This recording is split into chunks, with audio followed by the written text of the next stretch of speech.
Good afternoon Martin Luther কলেজের প্রিয় শিক্ষার্থীরা, আশা করি সবাই ভালো আছো, সবাই সুস্থ আছো। তো আমি তোমাদের তৃতীয় অধ্যায় এবং তার যে দ্বিতীয় অংশ ডিজিটাল ডিভাইস এর উপর ক্লাস নিয়েছিলাম। তো আমরা প্রায় এই অধ্যায়ের শেষের দিকে, সামান্য কিছু বিষয় বাকি আছে। তো সেই বিষয়গুলো নিয়ে আজকে আলোচনা করব। তো আমরা আজকে একটু রেজিস্টার নিয়ে আলোচনা করব।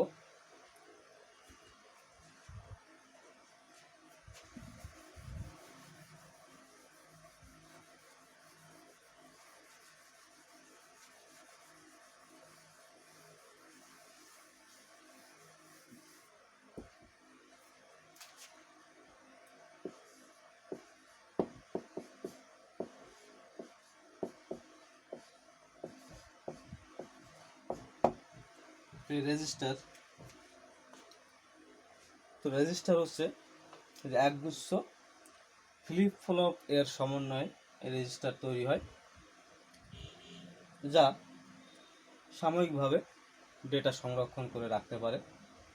সেটা হচ্ছে মূলত রেজিস্টার, অর্থাৎ অস্থায়ীভাবে ডেটাকে সংরক্ষণ করে রাখার কাজেই রেজিস্টার করে থাকে। তো আমরা একটা নাম শুনলাম যে ফ্লিপ ফ্লপ, যে ফ্লিপ ফ্লপের সমন্বয়ে তৈরি হচ্ছে এই রেজিস্টার। তার আমাদের ফ্লিপ ফ্লপ সম্পর্কেও একটু জানার প্রয়োজন আছে।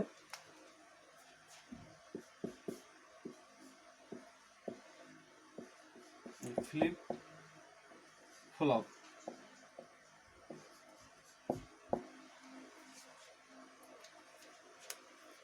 তো ফ্লিপ ফ্লপ আসলে কি, যা 0 অথবা 1, অর্থাৎ বাইনারি যে বিট আছে, বাইনারি বিট 0 এবং 1 আছে, তার 0 অথবা 1 অর্থাৎ 1 বিট পরিমাণ তথ্য সংরক্ষণ করে রাখতে পারে, যে সেটা হচ্ছে মূলত ফ্লিপ ফ্লপ। অর্থাৎ ফ্লিপ ফ্লপের কাজ হচ্ছে একটা মাত্র বিট সংরক্ষণ করা, হয় সে 0 সংরক্ষণ করবে, না হয় সে 1 সংরক্ষণ করবে। আর এটাই হচ্ছে ফ্লিপ ফ্লপ, অর্থাৎ সে 0 অথবা 1 অর্থাৎ 1 বিট পরিমাণ তথ্য সে সংরক্ষণ করে রাখতে পারে। আর এর একগুচ্ছ ফ্লিপ ফ্লপের সমন্বয়ে তৈরি হয়ে হচ্ছে এই রেজিস্টার।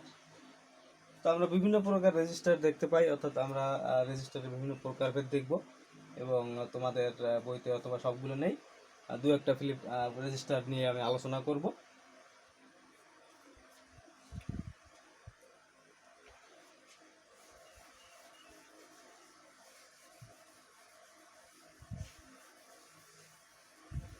তো প্রথমে আসা যাক যে গঠন অনুসারে রেজিস্টারের প্রকারভেদ।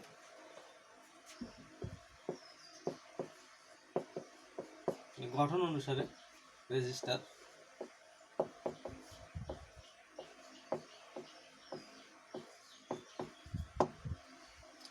গঠন অনুসারে রেজিস্টার আছে প্যারালাল, আছে প্যারালাল,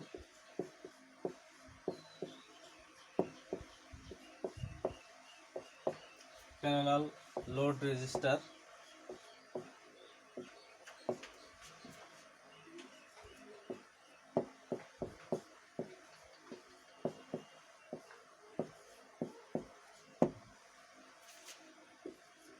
তারপর হচ্ছে শিফট রেজিস্টার,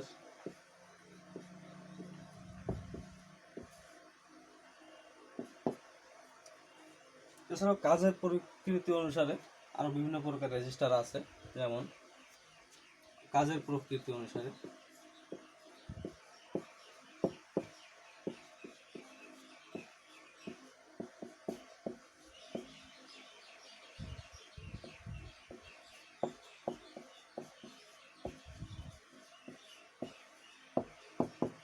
রেজিস্টারের প্রকারভেদ, যেমন আছে অ্যাকুমুলেটর রেজিস্টার,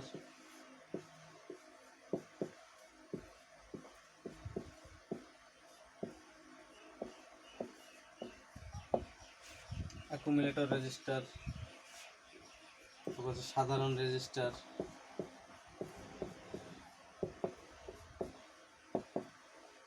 তারপর আছে বিশেষ রেজিস্টার। তো আমি তোমাদের বইতে আছে প্যারালাল লোড রেজিস্টার এবং শিফট রেজিস্টার, তো এই দুটা নিয়ে আমি একটু আলোচনা করব। এই প্রকারভেদ সম্পর্কে তোমরা একটু জেনে রাখবে, অনেক সময় তোমাদের আসতে পারে এগুলো সেগুলো একটু খেয়াল করবে যে গঠন অনুসারে কিন্তু আছে প্যারালাল লোড রেজিস্টার এবং শিফট রেজিস্টার, আর কাজের প্রকৃতি অনুসারে কিন্তু আছে অ্যাকুমুলেটর রেজিস্টার, সাধারণ রেজিস্টার এবং বিশেষ রেজিস্টার। তো আমরা একটু 4 বিট যে প্যারালাল লোড রেজিস্টার আছে এটা একটু আমরা দেখব, যে 4 bit parallel load register.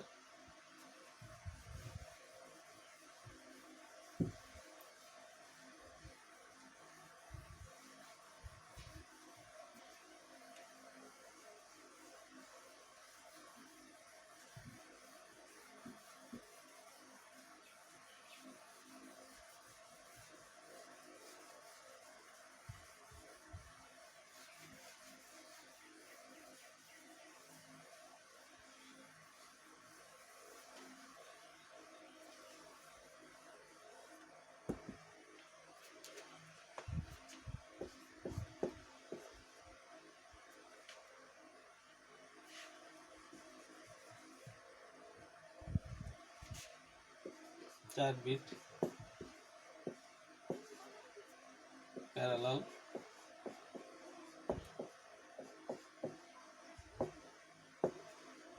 Load register.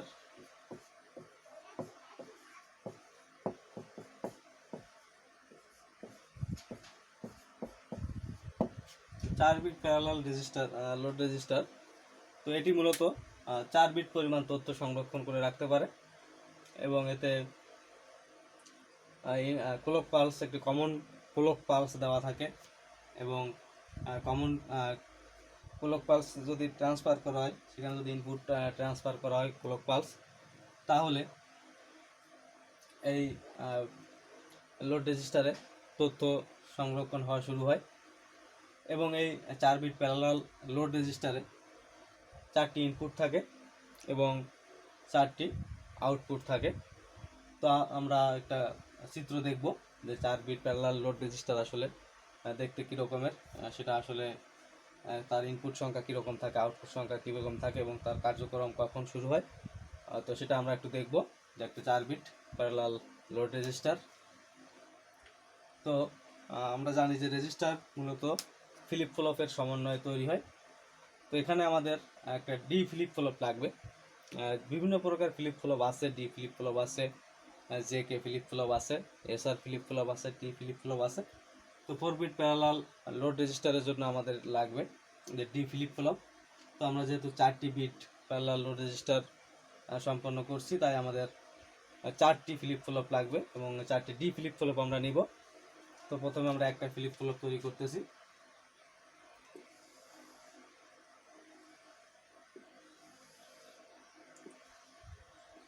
একটা ডি ফ্লিপ ফ্লপ, তার এখানে থাকবে ইনপুট ডি ফ্লিপ ফ্লপ, তার এখানে থাকবে একটা আউটপুট, তার আউটপুট যদি আমরা কিউ ব্যবহার করি এবং সেই ফ্লিপ ফ্লপে তার একটা ক্লিয়ারও থাকে, সেটা ক্লক পালস থাকে। এখানে আমরা ক্লক পালস দেব এবং এখানে তার ক্লিয়ার থাকবে একটা। তো আমরা ইনপুটগুলো নিব এবং তার আউটপুটগুলো আমাদের আসবে। এটা হচ্ছে একটা ডি ফ্লিপ ফ্লপ। যেহেতু আমাদের 4টি বিট লাগবে, তাহলে এরকমের আমরা 4টি ফ্লিপ ফ্লপ তৈরি করব।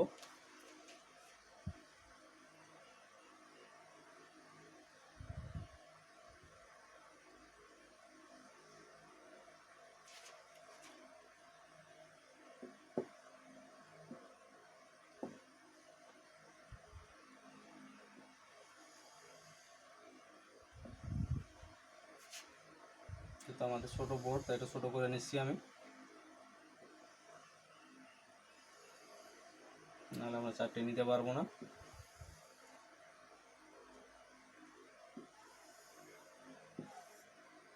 তোমরা একটু স্কেল ধরে সুন্দর করে এটা তৈরি করার চেষ্টা করবে।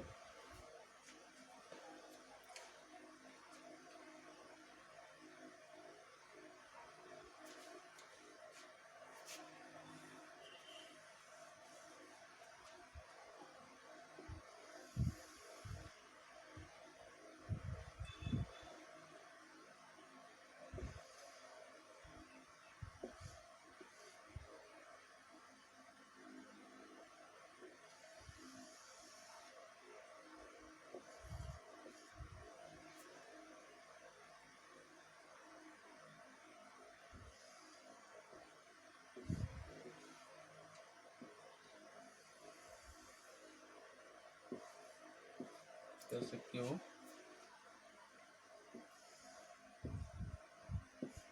হচ্ছে ডি, হচ্ছে কিউ,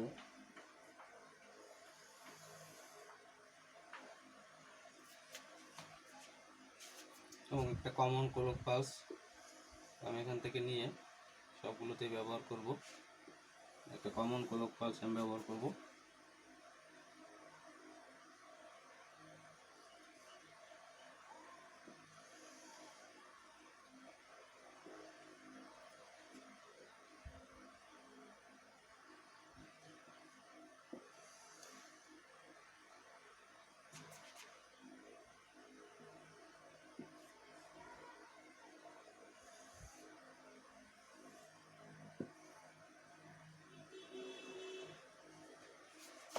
তো এটা হচ্ছে ক্লক পালস আমাদের CLK, অর্থাৎ আমরা ক্লক পালস ব্যবহার করবো একটা কমন ক্লক পালস সবগুলোতেই, এবং আমাদের ক্লিয়ারও ব্যবহার করতে হবে। এর জন্য আমরা আরেকটা লাইন নিব।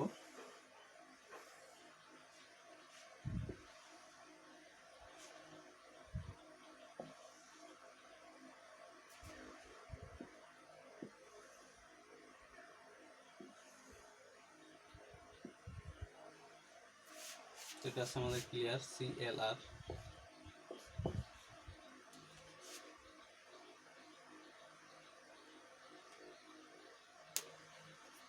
এবং আমাদের ইনপুট আছে, আমাদের 4টি input I0, I1, I2, I3, এবং তার 4টি আউটপুট আছে A0, A1, A2 এবং A3, 4টি আউটপুট। এবং এই ফিগার হচ্ছে নিচে তোমরা একটু লিখে দিবে চিত্র বা figure 4 bit parallel, 4 bit parallel load register, এই কথাটা এখানে লিখে দিবে। এখানে আমি তো লিখতে পারছি না, তোমরা এই কথাটাই নিচে একটা চিত্রের নিচে লিখে দিবে। তো এখানে আমরা দেখতে পাচ্ছি যে এটা 4 বিট প্যারালাল লোড রেজিস্টার, যার এটা এবং ডি ফ্লিপ ফ্লপ, আমরা এখানে একটা ডি ফ্লিপ ফ্লপ ব্যবহার করেছি, যার ইনপুট আছে যে I3 ইনপুট, তার I2 ইনপুট, এভাবে আমরা ইনপুটগুলো নিয়েছি। যেহেতু এটা প্যারালাল, সেহেতু আলাদা আলাদা করে তার ইনপুটগুলো আসবে এবং সেখান থেকে তার আউটপুটগুলো আসবে। আর এখানে একটা কমন ক্লক পালস যে CLK, এটা হচ্ছে তার ক্লক পালস। তো আমরা একটা কমন ক্লক পালস ব্যবহার করেছি, সবগুলোতেই কিন্তু একটা ক্লক পালস ব্যবহার করেছি আমরা। তো এই ক্লক পালসে যখন আমরা এটা দিব, তখনই কিন্তু এই ফ্লিপ ফ্লপে তথ্য সংরক্ষণ করা শুরু হবে। তখন সেই কী করবে, এটা সংরক্ষণ করে রাখবে যখন আমরা এই ক্লক পালসটা দিব। এবং এখানে একটা ক্লিয়ার, কমন যে ক্লিয়ার আছে, অর্থাৎ এটাকে পুরো রিসেট করে দেওয়ার কাজ ক্লিয়ার করে থাকে। তো আমরা একটা ক্লিয়ারও ব্যবহার করলাম। এবং এখানে কিন্তু আমরা 4টে আউটপুট পেয়েছি, এখানে আমাদের 4টে আউটপুট আসতেছে। তো এটাই হচ্ছে আমাদের যে 4 বিট প্যারালাল লোড রেজিস্টার।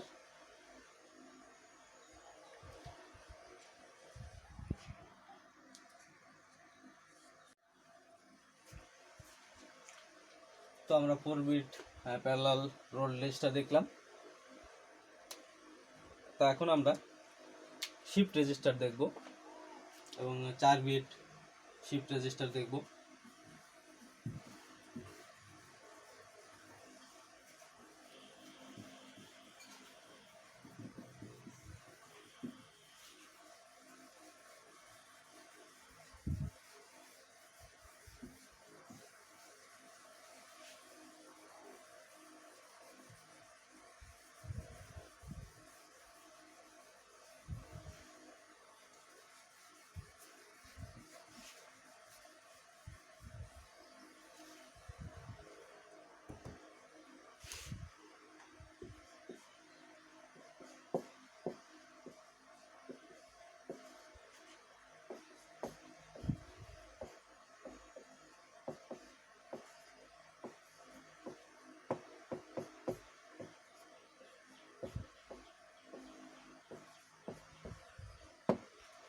চার বিট শিফট রেজিস্টার।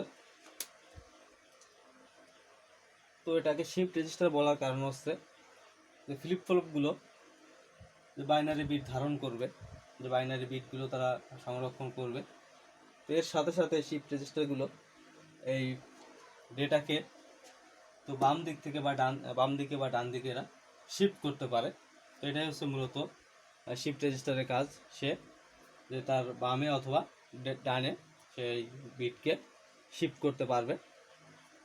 তো এই জন্যই হচ্ছে এটা যে শিফট রেজিস্টার। তো এখানে একটা কমন ক্লক পালস দেওয়া হয়ে থাকে এবং একটি ফ্লিপ ফ্লপের ইনপুট অপর একটি ফ্লিপ ফ্লপের আউটপুট অপর একটি ফ্লিপ ফ্লপের ইনপুট হিসাবে কিন্তু এখানে কাজ করে। অনেকটা এটা সিরিয়ালও বলা যেতে পারে, যে সিরিয়াল রেজিস্টার, যে সিরিয়াল শিফট রেজিস্টার। অর্থাৎ এটা আগে যেমন ছিল প্যারালালি ইনপুটগুলো ছিল, প্যারালালি আউটপুটগুলো ছিল, কিন্তু এই রেজিস্টারের ক্ষেত্রে ইনপুটগুলো যে একটির আউটপুট অপরটির ইনপুট হিসাবে কাজ করবে। অর্থাৎ একটা থেকে একটা এভাবে কিন্তু শিফট করতে পারবে সে ডেটাকে। এটাই হচ্ছে মূলত শিফট রেজিস্টার। তো আমরা এখন দেখব 4 বিট শিফট রেজিস্টার। এখানেও আমাদের কিন্তু ফ্লিপ ফ্লপ লাগবে, যেহেতু আমি বলেছি আগেই যে রেজিস্টার মানেই কিন্তু অনেকগুলো ফ্লিপ ফ্লপের সমন্বয় তৈরি। তো এখানে আমাদের ফ্লিপ ফ্লপ প্রয়োজন হবে। তো এখানেও আমরা ডি ফ্লিপ ফ্লপ ব্যবহার করব, এবং যেহেতু 4 বিট পরিমাণ তথ্য আমাদের সংরক্ষণ করতে হবে, তাই আমরা 4টি ফ্লিপ ফ্লপ ব্যবহার করব এবং ডি ফ্লিপ ফ্লপ।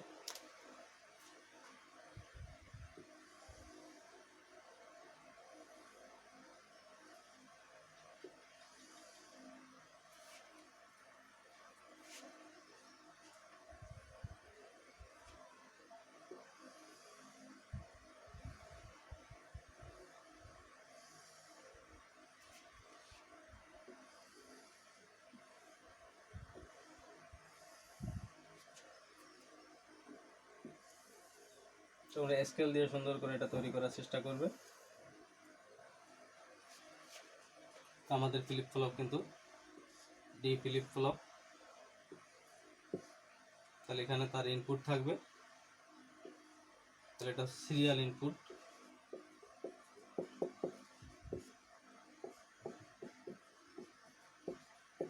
এবং এর যে আউটপুট, এই আউটপুটই কিন্তু পরবর্তী ফ্লিপ ফ্লপের ইনপুট হিসাবে কাজ করবে।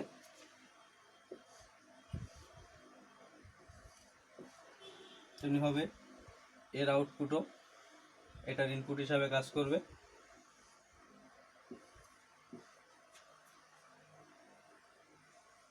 এর আউটপুট এর ইনপুট হিসাবে কাজ করবে, এবং এখান থেকে তার একটা আউটপুট আসবে, এটা হচ্ছে সিরিয়াল আউটপুট। এখানে আসতেছে সিরিয়াল আউটপুট,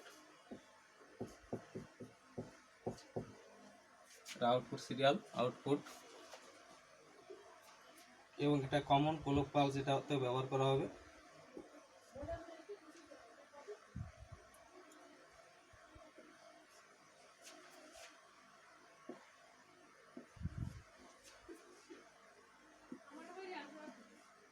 এটা কমন ক্লক পালস ব্যবহার করা হবে এটা তো।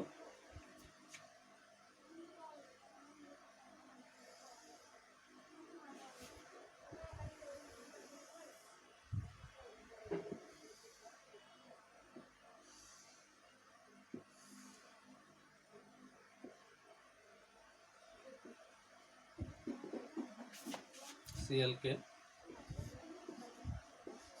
অর্থাৎ একটা কমন ক্লক পালস থাকবে এবং এর ক্লিয়ার থাকবে।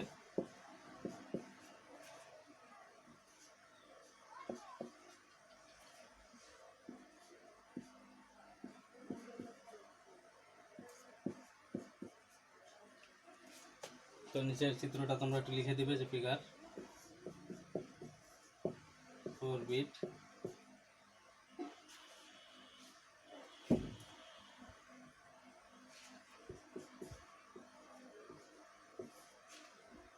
Shift register.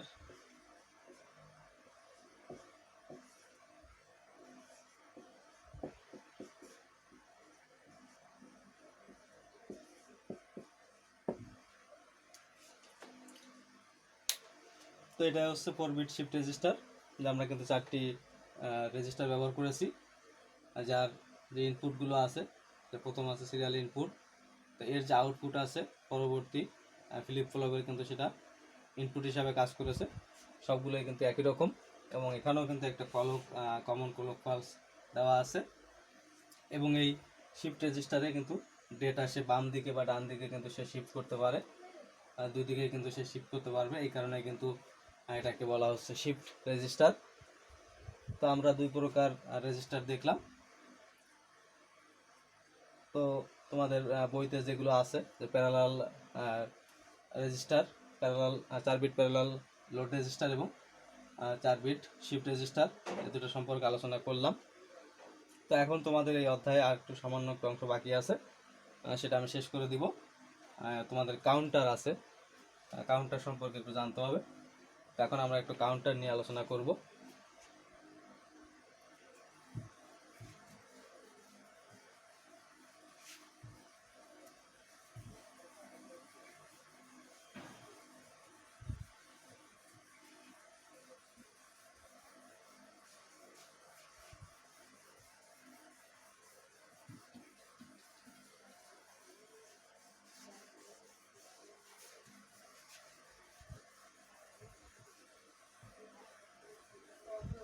তো কাউন্টার থেকে তোমার কিছু এমসিকিউ বা জ্ঞানমূলকের জন্য আসতে পারে যে কাউন্টার কাকে বলে।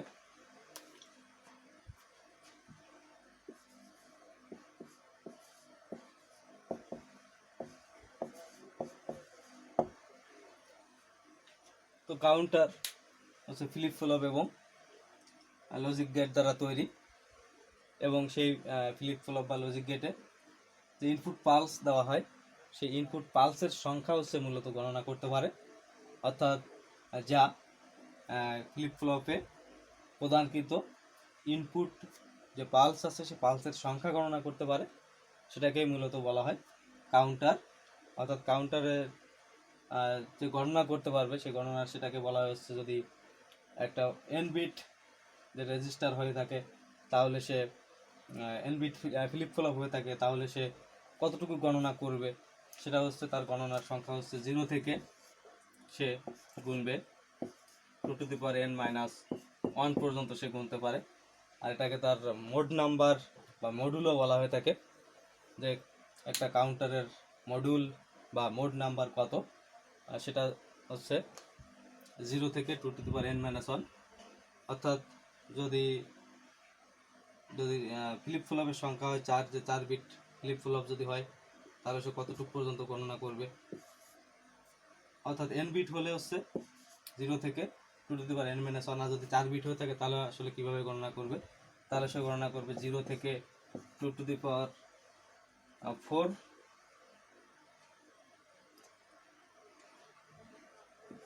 মাইনাস হচ্ছে 1, এভাবে সে গণনা করবে। আর যদি 2 বিট হয়ে থাকে তাহলে সে কত গণনা করবে, তাহলে সে 0 থেকে 2^2 -1 এভাবে সে গণনা করে থাকবে।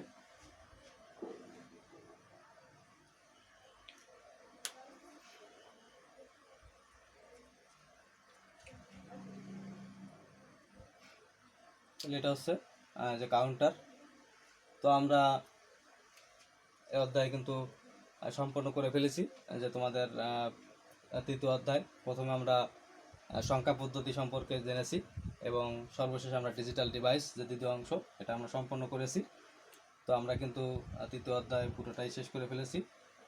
তো এখন মূলত তোমাদের কাজ হবে যে অধ্যায়ের যে এমসিকিউগুলো আছে সেগুলো কমপ্লিট করা, এবং এখান থেকে যে সৃজনশীল প্রশ্নগুলো আসতে পারে সেগুলো দেখা। তোমাদের বইতেও কিন্তু কয়েকটা সৃজনশীল প্রশ্ন দেওয়া আছে, এবং বিভিন্ন সোর্স অথবা টেস্ট পেপার বা বিভিন্ন গাইড বই বিভিন্ন জায়গা থেকে তোমরা কিন্তু সৃজনশীল প্রশ্ন বা এমসিকিউগুলো তোমরা এখান থেকে পড়ে ফেলতে পারো। আর আমি তোমাদের পরবর্তী ক্লাসে তোমাদের এখান থেকে কয়েকটি কোশ্চেন নিয়ে আলোচনা করব, কয়েকটি সৃজনশীল প্রশ্ন নিয়ে আলোচনা করব। আর এই অধ্যায়ে যতটুকু আমি করিয়েছি নিশ্চয়ই তোমরা খুব সুন্দর করে বুঝতে পেরেছো, যেহেতু পুরো অধ্যায় আমি শেষ করে দিয়েছি। আর আমি আশা করব যে এই অধ্যায়ের পুরোটাই তোমাদের কাছে নোট আকারে আছে। যদি তোমরা প্রথম থেকে শেষ পর্যন্ত অধ্যায়ের ক্লাসটা করে থাকো তাহলে সুন্দর করে তোমাদের নিশ্চয়ই নোট আকারে তৈরি করা আছে।